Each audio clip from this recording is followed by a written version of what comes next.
Ngayon po tayong magtuturo. Ang pag-aaralan po natin, yung pong terminong abuloy. Sa English po ng abuloy donation. Ang abuloy po, at saka yung terminong bayad, hindi po magkatulad to. Magkasalungat. Magkasalungat. Iba ang terminong abuloy sa English po ng abuloy donation. Ito naman po ang bayad. Sa English po ay pay, payment, fees. Kaya ito pong abuloy at saka bayad, magkasalungat po ito. Batay po sa pagtuturo ng Iglesia ni Manalo, batay po sa pagtuturo ng ni Manalo, kapag ka ang isang reliyon o isang sekta ay may magkasalungat na paniniwala, ay hindi po tunay. Kaya ito pong terminong abuloy at saka yung terminong bayan, kilalanin po ninyo ang inyong kinikilalang tagapagturo o kilalanin ninyo ang inyong sekta o reliyon. Anong source of income niya? Nananatili bang abuloy? Wala ba silang kinikitang bayan?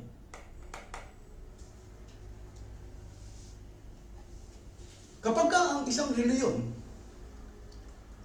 kumikita siya ng abuloy at kumikita siya ng bayan, may magkasalungat na paniniwala. Batay po sa Iglesia ni Manalo sa isang pasugo, ganito ang ating matutunghayan. Pakinggan po ninyo, batay sa kanilang pagtuturo. Catholic Beliefs of Catholic Regarding Purgatory. Ito po ang title. Ang sumulat po nito ay si Tomas C. Kapangay. Ang pasugong ito ay issue noong September 1995, volume 47, number 9. Ito po ay nasa page 5. Hence, any church with conflicting beliefs bears the indelible mark of a fake or false church, one that is not of God. Batay po sa paniniwala ng Iglesia ni Manalo o sa mga itinuturo ng Iglesia ni Manalo, kapag ka ang isang iglesia o church, meron pong conflicting beliefs. Ano po ang isa sa mga conflicting beliefs? Ito po yung tinatawag na donation o abuloy.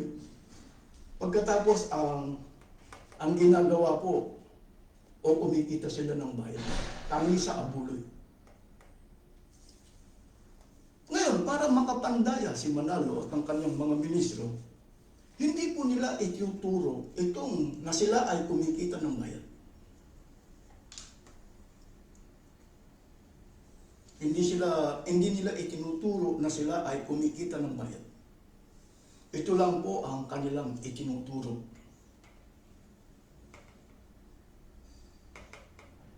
Bakit po hindi nila itinuturo na sila ay kumikita ng bayan? Kasi po magkasalungat po ang terminong abuloy at bayan. Para maintindihan po ninyo. Sino po ang merong pong kinikitang abuloy at merong kinikitang bayan? Si Manalo. Magkasalungat siya. Dito po kailangan ang matinong opisyal ng gobyerno. Dapat si Manalo ay magdeklara siya ng tamang source of income. Kasi po, bakit kailangan magdeklara siya ng tamang source of income sa pamamagitan ng gobyerno? Kasi po yung mga ministro niya o mga ministro ni Manalo, ang turo lang nila. Si Manalo po kasi gumawa ng guide. Ibig sabihin, gumawa siya ng pandoktrina At ito pong pandoktrinang ito lang po ang itinuturo sa mga tao. Ano po ang isa sa mga doktrina ni Manalo? Ito po yung pandoktrina 19 as voluntary contribution. Ito lang po ang itinuturo ng mga ministro ni Manalo na source of income nila, voluntary contribution. At ito po ang voluntary contribution, ito po ang ikinabubuhay nila. Eh saan po nanggaling po yung abuloy? Batay na rin po sa pagtuturo ng Iglesia ni Manalo, ganito po ang ating matutunghayan kung kanino nagmumula at kung saan ginagamit ang voluntary contribution. Ganito po ang ating matutunghayan sa isang pasuhurin ito ng Iglesia ni Manalo. Tingnan po ninyo ang pahayag nila sa page 3. The church expenses, including those for the construction of houses of worship. 2 Chronicles chapter 24 verse 12 to 14. The maintenance of these houses of worship. The sustenance of minister and their families. Galatians chapter 6 verse 5 to 6. Ito po, kung paano nabubuhay yung ministro ni Manalo. Si Manalo at ang kanyang mga ministro. The sustenance of minister and their families. Galatians chapter 6 verse 5 to 6. The propagation of the gospel through print, yung pag-iimprenta, radio, and TV. And the assigning of minister for foreign mission are all supported by voluntary contribution. What are voluntary contribution? They are thank offerings given freely based upon the dictate of one heart. 2 Corinthians chapter 9 verse 7. Guided by this biblical precept, the church does not in any way dictate or set a quota on the thank offerings or voluntary contribution of each member. Paano po nabubuhay si Manalo at ang kanyang mga ministro, pati pamilya, from voluntary contribution? Sino nagbigay ng voluntary contribution? Mga member. Kaya nabubuhay si Manalo. Tingnan niyo po yung lifestyle ni Manalo. Bakit po kailangan bigyan sila ng abuloy? Wala po silang karapatan na magtrabaho. Ganyan po silang umaasa kung tawagin nila ay tulong. From voluntary contribution. Ang turo po ni Manalo, batay po sa pandoktrina 19, sa ngayon po ay 5. Ang turo ni Manalo, ito po, sa araw ng linggo, 1 oras na pagsamba ang pagbibigay ng Iglesia ni Manalo, kung susundin mo yung turo, 4 sa araw ng linggo. Sa 1 oras na pagsamba, una, yung kinukuha ng diakono o diakonesa, 1. Yung pangalawa, dati 1 lang to. Yung nasa kahon, kung tawagin tangi ng dugan, nagdalawa po, 2 sobre. 1 sobre para sa lokal o pangangailangan ng lokal, 1 sobre. At yung 1 sobre para po sa lingap sa mamayan, 3. Pero po yung tinatawag na libreto di banko, dati libreto. Sa ngayon po ang tawag nila blue book. Yung tinatawag nilang hahing pasasalamat na pera. Kaya sa araw ng linggo, 1 oras na pagsamba, 4 ang turo ni Manalo. Wera, Webes. 1 sa araw ng Webes. Ito pong Webes, pwedeng gawing Merkules. Depende sa ministro. At ito pong 4, o sa araw ng linggo, pwedeng gawing Sabado. Kung meron po silang rally, pwedeng gawin pong Biyernes. Basta sa loob ng 1 linggo, ang pagbibigay, o yung turo ni Manalo, 5 beses. Kaya ang ikinabubuhay po nila ito.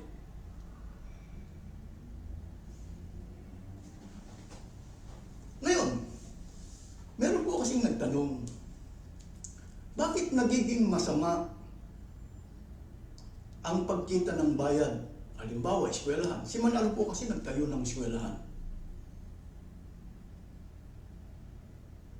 Nagtayo po siya ng hospital. Nagtayo po siya ng arena. anong ginamit mong puhunan? Kumisan sinasabihan ako ng iba, di ba kailangan ng gamit sa, ibig sabihin, ang sasakyan hindi gagana. Kulang pang gasolina, tama.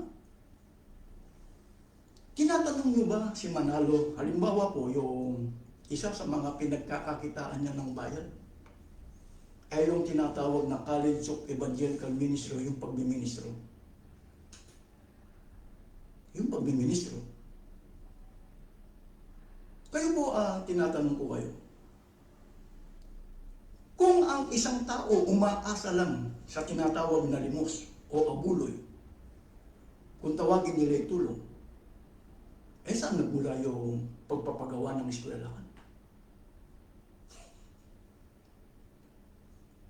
Saan po nanggaling? Ibig sabihin, si Manalo, wala pong sariling pera. Meron siya sinasariling pera. Hindi naman niya ituturong kanya yun eh. Sarili yun po. Tama. Ang ituturo nila, sarili yun po. Ang College of Evangelical Ministry ni Manalo na itinayo, alam niyo po, para maintindihan po ng iba, si Manalo po kasi nagkaroon siya ng university. Kung tawagin, yung iba hindi nila naintindihan yung College of Evangelical Ministry. Ang isa sa mga itinayo ni Manalo, kung tawagin nila, New Era University. Para maintindihan po ninyo. Ang New Era, kuha sa pangalang Eranyo. Yung NEO, ginawang NEW, binaligtad, New Era. Pero totoo nun, kaya pagka sinabi kong Eranyo, lagyan mo ng letter T sa una, pera ninyo, university.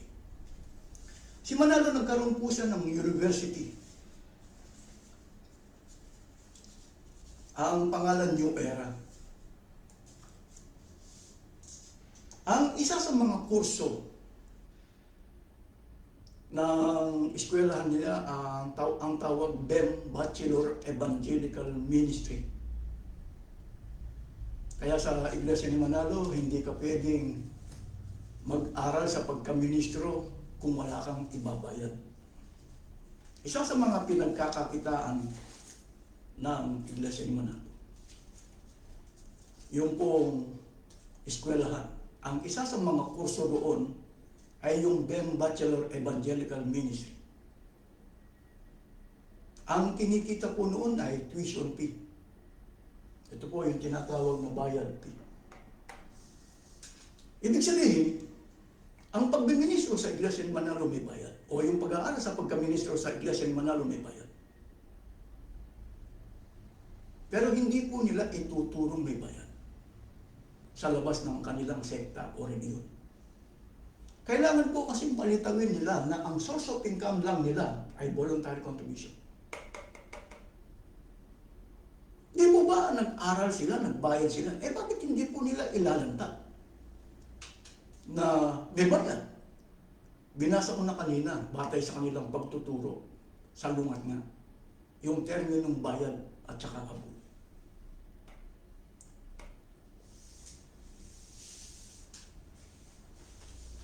Sa lungat. Kailangan, kahit nag-aral ka, nagbayad ka, hindi mo pwedeng ituro dahil hindi ka tinuturuan eh. O hindi ka sinasabihan ni Manalo sa magitan ng mga tagapagturo, o ituro mo to, hindi. Kailangan kung ano lang po yung ipinatuturo ni Manalo. Sino bang gumawa ng doktrina? Si Manalo. Kapag ka sinunod mo yung doktrina, anong source of income ni Manalo? Abulo lang. Meron po silang kinikitang bayad. Hindi nila ituturo. Kaya sa Iglesia ni Manalo, walang magtuturo sa kanila na ang pag-aaral sa pagkaministro may bayad.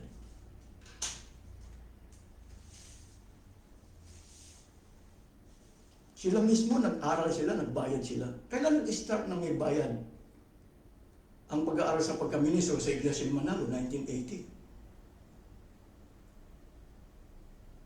Ang isa pa sa mga pinagkakakitaan ni Manalo, para kumita siya ng bayad, ito pong pasugo. Ibinibenta niya sa mga kaanib na may bayad. Pagkatapos niyang ibinenta sa mga kaanib, tuturuan niya yung mga kaanib niya na magbigay sila ng libre ng pasugo. Pero si Manalo, o yung tinatawag na reliyon, walang ibinibigay na libre. Ang nagbibigay ng libre, yung bumili. Pero wala pong magtuturo sa kanila na ang pasugo ay binabayaran ng mga kaanib. Dito ko naalala ang si Paterno C. Nung puntahan po namin si Paterno C, April 6, 1996, ito lang ang tanong ko sa kanya. Bago mo ipamimigay ng walang bayad ang Pasugo Magazine o itong God Message, magkano mong ibinibenta sa iyong mga kaanib? Hindi makasagot. Bakit? Hindi sila tinuruan kung paano sila sasagot. Halimbawa, nagkaroon po siya ng eskwelahan. Kung tawagin po nila College of Evangelical Ministry. Ito, para maintindihan po ninyo, ito po yung university nila. Sa ngayon po sa mga pasugo, hindi nyo na makikita itong university na to. Sa ngayon. Wala na kayong makikita sa mga negosyo ni Manalo o yung pinagkakakitaan nila na bayad sa mga pasugo. Pero noon, meron po kayong makikita ito po.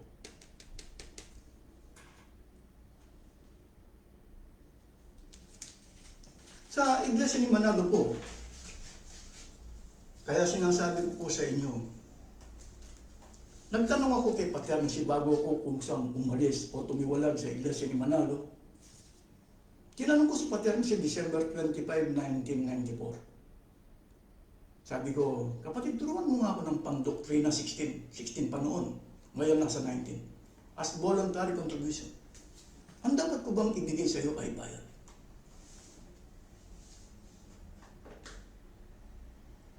Hindi makasagot eh. Oh. Kasi nagtataka po yung iba. Mas maganda po kung muli nating babasahin. Ang iglesia ni Manalo sa pamagitan ng mga ministro, wala po silang ituturong, meron silang kinikitang bayad. Kayo po, tinatanong ko kayo, dapat ba kayong igisa sa sariling mantika ng mga kinikilala ninyong mga tagapagturo? Paano sila nabubuhay? From voluntary contribution ninyo. Kayo ang nagbibigay ng abuloy. Kayo ang bumubuhay sa kanila. Pagkatapos, igigisa kayo sa sariling mantika. Pero maraming nagawa yan. Lalo na si Manalo. Anong ginamit niyang puhunan para kumita siya ng bayad? Abuloy. Sino nagbibigay ng abuloy? Mga miyembro. Kanino siya kikita ng bayad? Sa mga miyembro.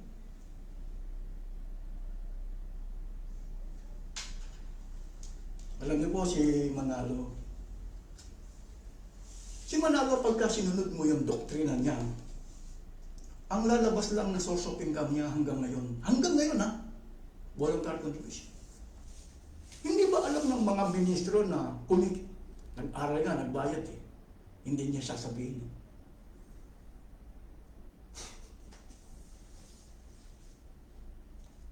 Bakit hindi po nila ituturong sila ay kumikita ng bayad?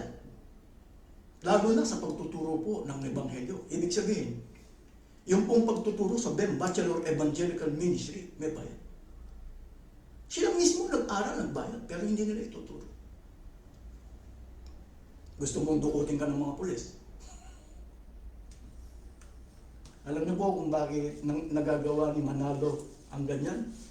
Si Manalo po kasi gumawa ng 10 utos. Ang unang-unang tinakot niya ang kanyang mga ministro. Gumawa siya ng 10 utos. Ang isa sa mga 10 utos niya, ika-10 utos, huwag lalaban sa pamamahala.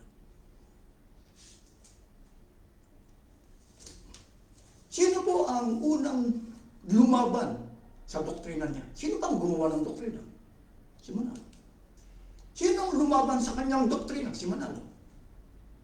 Eh bakit? Eh kumikita siya ng bayad eh. Hindi ba alam ni Manalo na kumikita siya ng bayad? Ito pong tinuturo ng Iglesia ni Manalo, huwag lalaban sa pamamahala. Labag po ito sa Galacia Kapitulo 1, talatang 8 hanggang 9. Pakinggan po ninyo.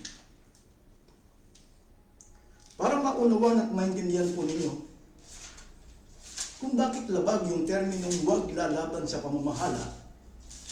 Sa Galacia Kapitulo 1, talatang 8 hanggang 9. Datapot kahimat kami, o isang anghel, na mula sa langit, ang mangaral sa inyo ng anumang ebanghelyo na iba sa aming ipinangangaral sa inyo ay matakwil. Ayon sa aming sinabi ng una, ay muling gayon ang aking sinasabi ngayon. Kung ang sino man ay mangaral sa inyo ng anumang ebanghelyo na iba kaysa yung tinanggap na, ay matakwil. Ang Iglesia ni Manalo po ba, nananatili ba ang source of income niya na voluntary contribution? Sino naggumawa ng doktrina? Si Manalo. Alam ba niya yung doktrinang ginawa niya? Alam. Eh sino sumalungat? Si Manalo. Bakit anong ginawa niya? Ginamit niya ang puhunan o kapital. Ang voluntary contribution para kumita siya ng bayad. Eh ano po yung bayad? Tuition fee.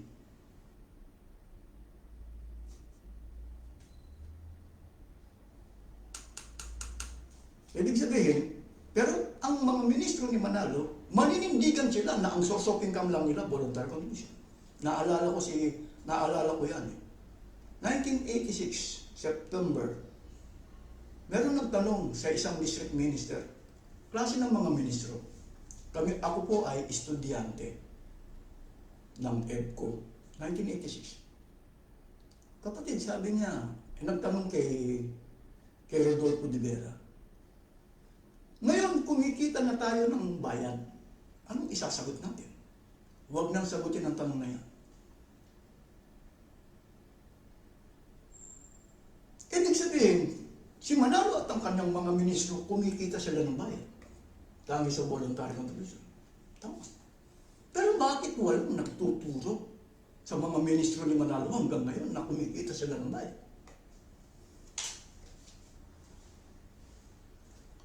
Kaya po tinuruan sila na huwag lalaban. Alam niyo po, uulitin ko po yung 9, Galacia 1:9.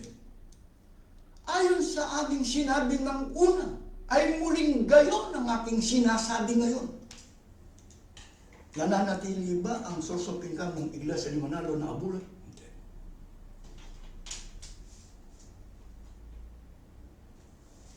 Bayan. Kumikita siya ng bayan. Alam niyo po, kung matalino po kayo sa Biblia,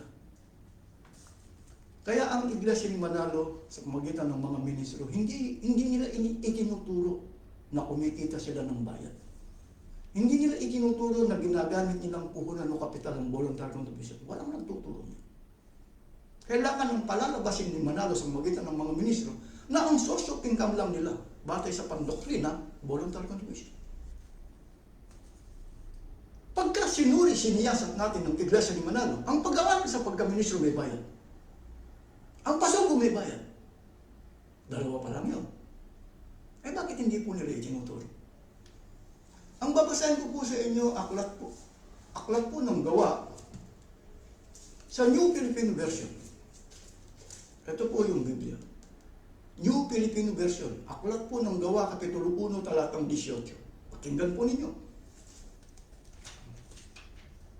Kung bakit hindi nila pwedeng ituro na sila'y kumikita ng bayad. Ganito ang ating matutunghayan, aklat po ng Gawa. Dito sa New Filipino Version, ito po, babasahin ko sa inyo. Sa pamagitan ng bayan na tinanggap ni Judas sa paggawa ng kasamahan, bumili siya ng lupa at doon siya bumagsak ng patiwarik dahil dito pumutok ang kanyang tiyan at lumuwa ang kanyang bituka. Alam niyo po si Judas, isa sa mga apostol ni Kristo. Para makilala si Kristo, ipinakilala ni o itinuro ni Judas para mahuli siya. Anong kinita niya? Bayad. Sa panahon natin ngayon, sino po ang mga Judas?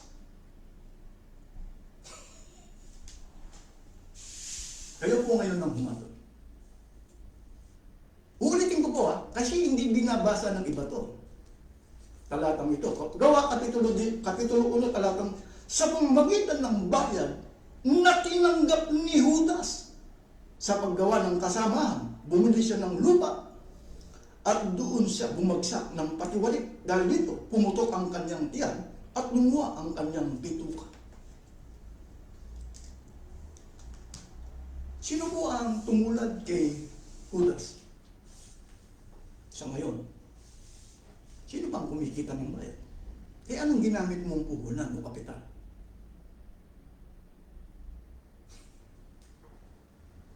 Kaya dito maraming nagagalit Si Manalo ba, hindi ba niya alam na kumikita siya ng bayad? Siya mismo. Alam niyo po kung palabasa kayo ng Biblia, itinuro na nga ni Kristo. Ganito ang ating matutunghayan. Kasi po ang pagtuturo, para maging ministro ka sa Iglesia ni Manalo, magbabayad ka.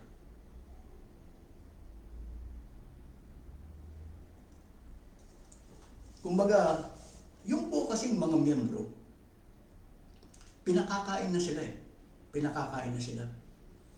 From voluntary contribution. Nabubuhay na sila from voluntary contribution. Pero hindi sila pwedeng magturo ng libre. Sa mga miyembro na bumubuhay sa kanila. Bakit hindi sila pwedeng magturo ng libre? Ipinakikilala nila high-tech. Alam niyo po kung palabasa kayo ng Biblia, babasahin ko sa inyo, aklat po ng Juan, Kapitulo 10, talatang 12-13, magandang balita, Biblia, ganito po ang ating matutunghayan. Batay po sa pagtuturo ni Kristo. Ang upahan ay tumatakas kapag nakikitang dumarating ang asong gubat. Iniiwan niyang mga tupa. Palibas ay hindi siya pastol at hindi kanyang mga tupa. Kaya't sinisira ng asong gubat ang mga ito at pinangangalat. Tumatakas siya palibas ay upahan lamang at walang malasakit sa mga tupa. Ipinakikilala ni Kristo ang upahan na tagapagturo, hindi tunay. Kaya ang Iglesia ni Manalo, sa kabila na mayroong bayad, hindi nila ituturo sa labas ng kanilang sekta na may bayad ang pag-aaral sa pagkaministro. Bakit? Dabag sa Biblia. Dabag sa mga turo ni Kristo.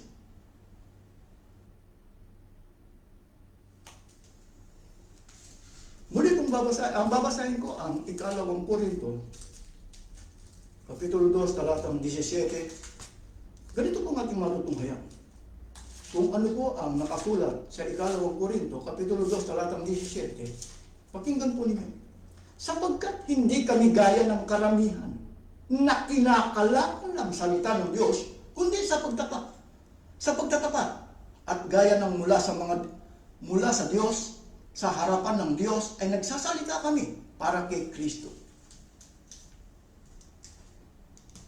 Sa pangunguna po ni Apostol Pablo sa dako ng mga hentil, ipinakikilala niya, tinutulig niya ang ibang tagapagturo. Hindi kami katulad ng karamihan. Anong ginagawa ng karamihan? Kinakalakal.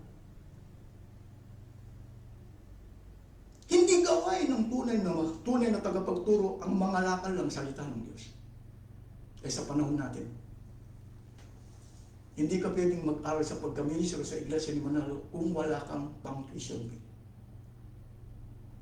Kung wala kang ibabayad. Ang masakit lang, hindi nila ituturo kahit nag-aral siya, nagbayad siya, pero hindi niya ituturo. Bakit? Patuloy siyang mandadaya.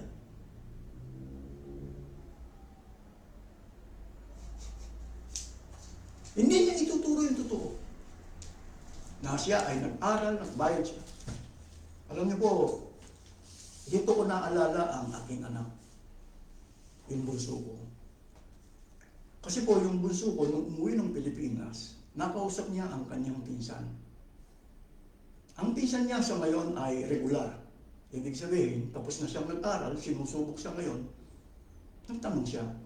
Sabi nung anak ko nag-aral ka. Anong tatanggapin mo? Tulong o sweldo? Hindi makasagot Alam niyo po, dito ko hinangahan si Manalo. Dito ko hinangahan si Manalo. Ito po yung eskwela na New Era University. Dito ko hinangahan si Manalo. Ako humahanga talaga. Pinagbabayad niya yung mga estudyante.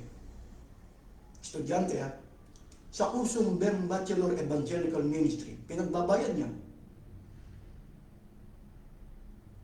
Pero ang tatanggapin nila, kapag ka sila ay nagtapos at naging ministro na, ang tatanggapin ay tulong, hindi sweldo. Ito lang ang tanging eskwelahan sa buong mundo. Mag-aaral ka rito, ang tatanggapin mo tulong sa pamamagitan ng Bachelor Evangelical Ministry. Dito lang, sa eskwelahan nito.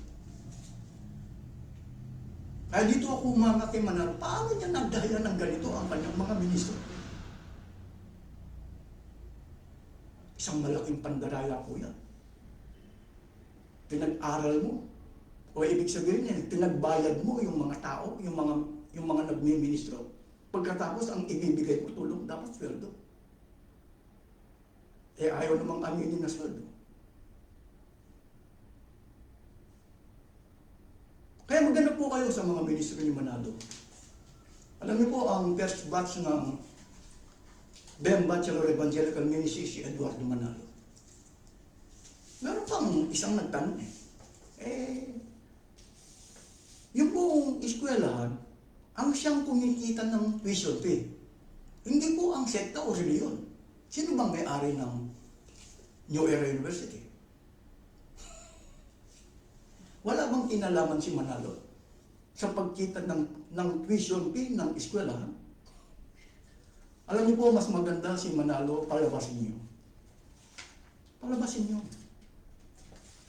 Kasi patuloy siyang magtatago Babasahin ko po sa inyo ang isang pasugong ito. Kung sino po ang may-ari ng eskwelahan, ng New Era, ang tawag ko Terraneo University. Sila mismo ang sasagot. Being owned and operated by the Iglesia ni Cristo, but as classified as an unsectarian institution. Sino po ang may-ari? Iglesia ni Manalo. Wala bang kinalaman si Manalo? Kung ano ang kinikita ng eskwelahan na kanyang ipinatayo, nagamit from voluntary contribution, kayo po ang buhato. Meron siyang pinalaman kasi sila ang namumuno. Kaya lang, ang mga ministro niya, hindi niya pinapayagan.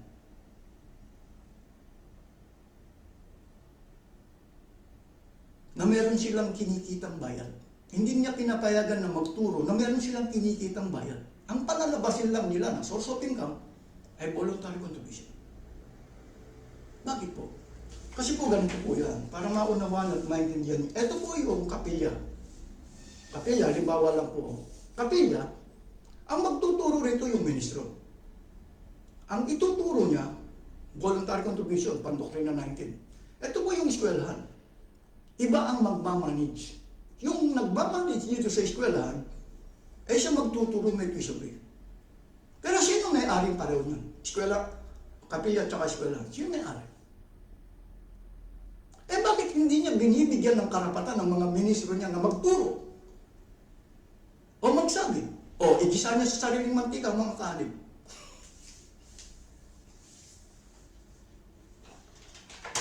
Wala mong tutulong. Kaya ka lang, ang palalabasin lang nila na ang susopingan lang nila voluntary contribution. Alam niyo po, ang tunay na Iglesia ni Cristo, batay na rin po sa pagtuturo ng Iglesia ni Manalo.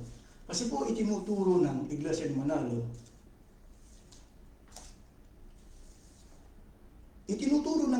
Manalo, yung tunay na Iglesia ni Cristo nasa Biblia, at saka yung Iglesia ang kinaaaniban nila yung magkatulad. Batay sa pagtuturo ng Iglesia ni Manalo, anong katangian ng tunay na Iglesia ni Cristo na kanilang tinutularan? Batay sa pagtuturo ng kanilang pasuko. Ganito po nga matutunghayan. Pakinggan po ninyo. Tingnan niyo kung magkatugma. Volume 46, number 5, May 1994. Page 17. Random note. How expensive is the way to the Catholic heaven? Ito po yung title. Ito po, babasahin ko sa inyo ang kanilang paliwanag. The Christian, ito po yung tunay na Iglesia ni Cristo na nasa Biblia. God's people in the latter times are admonished to give as much as their heart can cheerfully give, for God loves a cheerful giver. Luke chapter 10 verse 7 state that the labor is worthy of desire, but it states, in what is your consist of food and drink when he goes on missionary journey? There is absolutely nothing in the Bible that specifies this for specific religious services. Ulitin ko po yung huli. There is absolutely nothing in the Bible that specifies this for specific religious services. Kaya ang Iglesia ni Manalo, sa pamagitan po ng ministro, ang ituturo lang nila, voluntary contribution, ang source of income lang nila. Wala silang kinikitang bayan. Para patuloy silang makapandaya.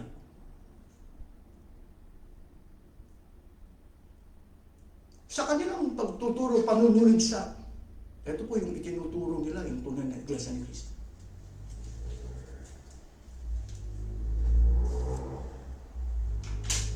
Kaya isang tanong, pwede mo bang gamitin na puhunan o kapital ang voluntary contribution para kumita ka ng bayan? Walang makasagot sa kanila. Tama ba na igisa sa sariling mantika ang mga nagbibigay ng abuloy? Alam niyo po, kaya muli kong babasahin. Ito pong gawa, meron akong gustong ipapansin. Gawa Kapitulo 1, talatang 18, dito po sa New Filipino Version, pakinggan po ninyo. Ito po yung ginawa ni Judas Iscariote. Sa pamamagitan ng bayan na tinanggap ni Judas sa paggawa ng kasamaan, bumili siya ng lupa at doon siya bumagsak ng patiwarik. Dahil dito, pumutok ang kanyang tiyak at lumuwa ang kanyang bituka. Ang kumita ng bayad sa 12 apostol ay si Judas.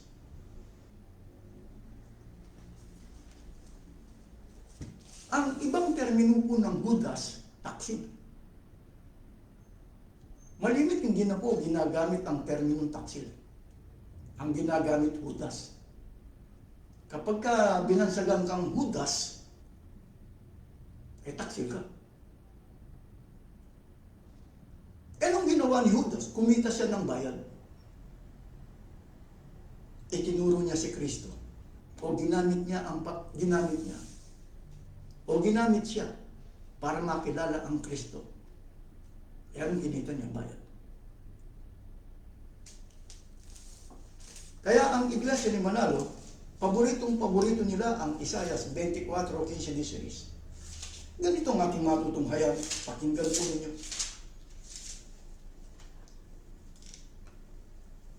Isang hula na ayaw po nilang ituro ng buo sa mga kaanib ng Iglesia ni Manalo.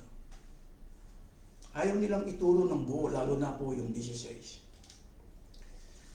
Luwalhatiin ninyo ang Panginoon sa silanganan, sa makatwid bagay ang pangalan ng Panginoon ng Diyos ng Israel, sa mga pulo ng dagat.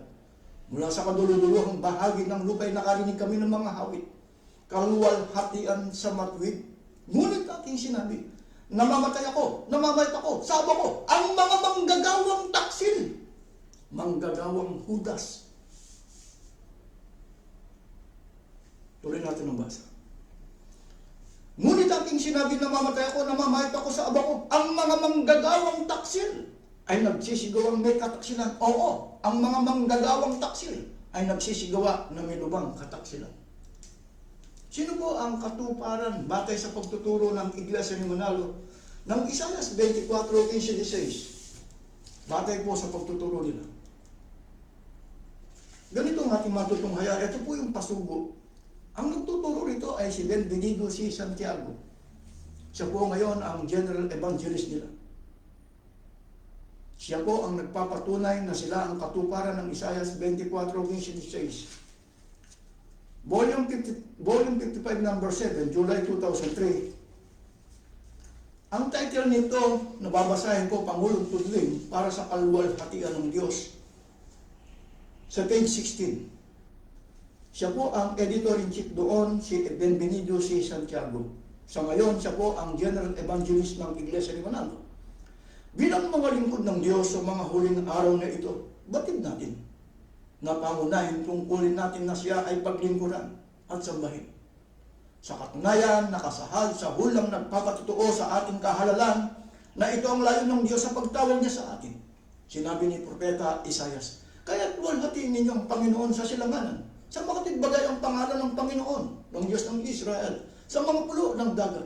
Mula sa kadulong-dulong bahagi ng lupa'y nakarinig kami ng mga awit, kaluwalhatian sa matwid. Isaias 24:15-16. Hindi lang po nila isinulat yung kalahati ng 16. Ayun, nakalagay sa 16 na kalahati. Ngunit ating sinabi, namamatay ako, namamayat ako sa aba ko, ang mga manggagawang taksil. Pero sino po ang nagpapatutuo na sila ang katuparan ng isa sila? Sino po ngayon ang mga hudas sa panahon natin na kumikita ng bayan? Pero hindi nila pwedeng ituro na sila kumikita ng bayan. Gusto nilang palabasin na ang kanilang source of income ay nananatiling source of income ay voluntary contribution. Pang Doctrina 19. Kaya ayaw nilang sumagot. Pwede po bang gamitin na puhunan o kapital ang voluntary? Ayaw nilang sumagot. Mabuti po bang igisa sa sariling mantika ang mga nagbibigay ng abuloy?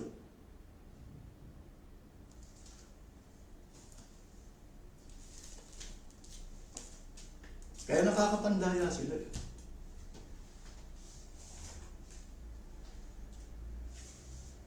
Ibig sabihin, ito pong sino Manalo at ang kanyang mga ministro, binibigyan lang sila ng limos.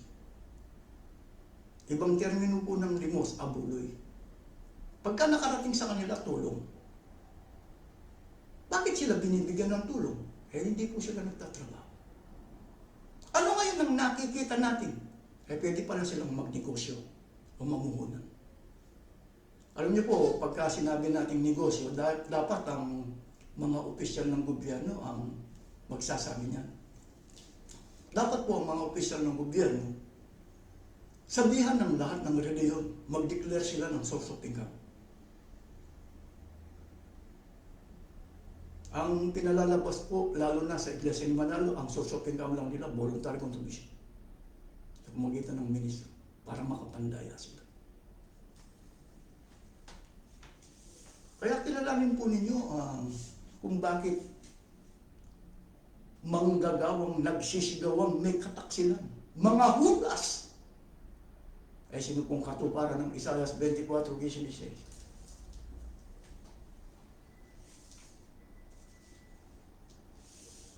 Kaya ako minsan, pag kami nakita, gusto kong makakita sa mga ministro ni Manalo. O ano pang ibinebenta mo sa mga kaanib? Alam niyo po nung nangyari. Kasi dati akong kaanib sa Iglesia ni Manalo. Kaya kabisado ko siya. Si Manalo, sa pamagitan ng kanyang mga ministro, hindi sila magtuturo na meron silang kinikitang bayad. Tatandaan. Pero, nagbebenta sila ng pasugo. Ang pag-aaral sa pagka-ministro may bayad, pero hindi po nila ituturo sa labas ng kanilang sekta. Ang ginagawa ko po, inilalantad ko para maunuan at maintindihan anong ginamit na puhunan ni Manalo. Sino po ang lantarang igigisa sa sariling mantika? Alam niyo po si Manalo, pagka pinag-aralan ninyo. Babasahin ko sa inyo ang isang pasugo. Si Manalo, para makalabas siya, ibig sabihin si Manalo, kikita siya ng bayan. Ito po, bayan. Kasi po, sa mga Katoliko, Protestante, sa iba't ibang reliyon, hindi siya pwedeng kumita ng abuloy. Hindi siya pwedeng kumita rito ng abuloy. Ang kikita lang siya rito, madyoransa, sa mga miyembro. Eh dito po kikita siya sa mga Katoliko, Protestante.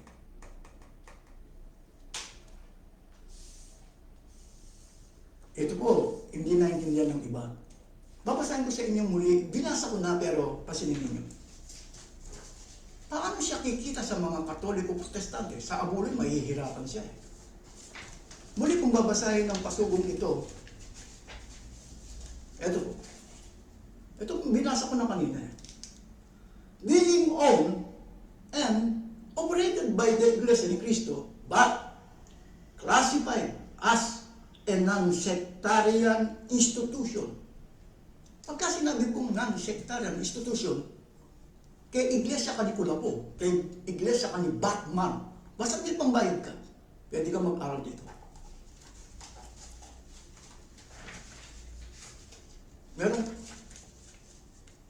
Meron kang pambayad.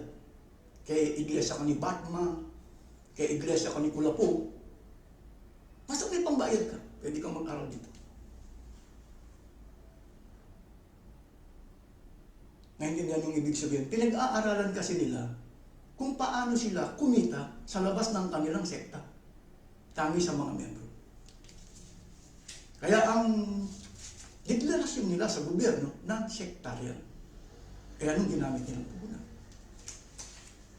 Alam niyo po kung palabasa kayo ng Biblia, kaya ang Iglesia ni Manalo, walang magtuturo na kumikita sila sa mga Katoliko, Protestante, o sa iba't ibang reliyon sa magitan ng eskwelahan. Bakit? Dabag sa Biblia. Ganito po ang ating matutungan yan. Mas maganda. Kaya kapag ka nagtayo ka ng Eagle Broadcasting System, marami silang pinagkakakitaan eh. Kasi sponsor eh. Hindi lang eskwelahan, hospital, hindi lang, gusto mo pang maging makapanood sa arena. Kasi ang ginagawa po nila, kailangan kumita sila sa iba't ibang sekta. Hindi po abuloy ang kikitain nila, kundi bayad.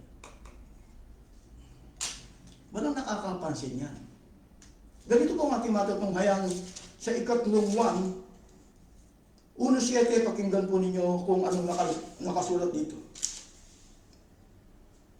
Sapagkat, dahil sa pangalan, ay nangagsiyaan sila na walang kinuwang anuman sa mga hentil. Kaya po, pag-aaralan ninyo. Kapag ka nagtayo ka ng eskwelahan, idineklara mo ng non-sectarian, anong kikitain mo? Sa mga Katoliko, Protestante, sa iba't ibang reliyon. Kapag ka nag-aral sila sa eskwelahan na pag-aari mo, bakit walang deklarasyon? Diyan sila naging matalino. Ito po yung mga tinatawag na mga tagapagturo, nagpapakilala sila na waring ministro ng katwiran, ang totoo po, negosyante sila. Naghahanap lang sila ng voluntary contribution. Ginagamit niya yung mga ministro niya maging kolektor. Pero totoo po ang motibo, pamumuhunan. Kaya lang, hindi po nakadeklara sa gobyerno ng negosyo, non-profit kasi. Pero anong kinikita ng mga non-profit niya? Voluntary contribution. Bayad. Ang kinikita. Hindi po voluntary contribution. Kaya lumalaganap yung pagdinegosyo na hindi po nagbabayad ng tax. sa gobyerno. Kaya po, ano man po ang gawin ng gobyerno, gusto man paunlarin ang isang bansa, kung ang mga tao ay iginigisa ng mga reliyon sa sariling mantika, hindi, nakikita mo, lingap sa kumisan ka lang ginagawa.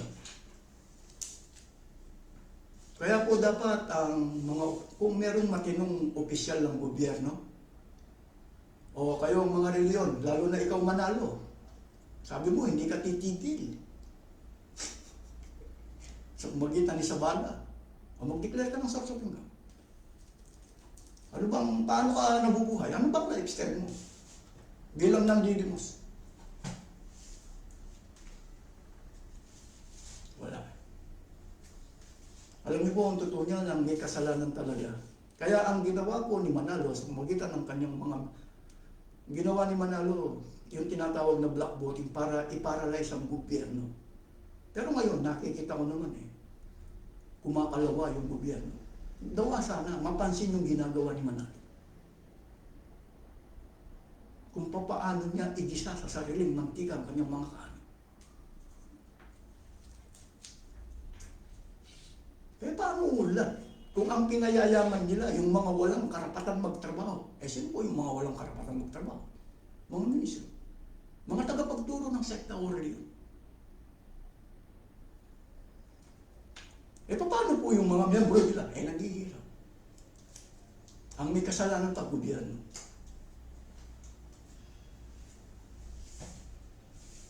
Kaya pag-aralan po ninyo kung bakit si Manalo at ang kanyang mga ministro, hindi nila pwedeng hilahan kung anong tunay na source of income nila. Kaya dito natin kailangan yung tinatawag ng gobyerno. Dapat meron pong opisyal ng gobyerno na maninindigan o magsasabi, mag-declare kayo ng source of income. Kapag ka bayad na ang kinikita o magbayad ka ng tax, wala Sino pong politiko na magsasabi na magbayad sila ng tax? Meron noon. Sinahunasan ng Pablier. Pero hindi rin nila nagawa. So ngayon, sino? Kaya ang Iglesia ni Manalo, patuloy silang magsasamantala. Patuloy silang mandadaya. Kaya yung mga miyembro nandadamay na lang. Kaya ayaw nilang magdeklara ng tunay na source of income. Paano ka nabubuhay? Nanlilimos ka lang, naka-aeroplano ka. Nanlilimos ka lang. May bahay ka sa Forbes Park. Yung pag-uugali kasi ni Manalo, pagka kinalaban mo, in-expose mo yung ididimanda ka alam mo naman sa akin, hawak niya gobyerno. Kung tutuusin sila, mandaraya Kaya sila po ang mga hudas sa panahon natin. Mga manggagawang taksil. Ito po ang aking paksang naipaksa. Maraming pong salamat sa inyong lahat.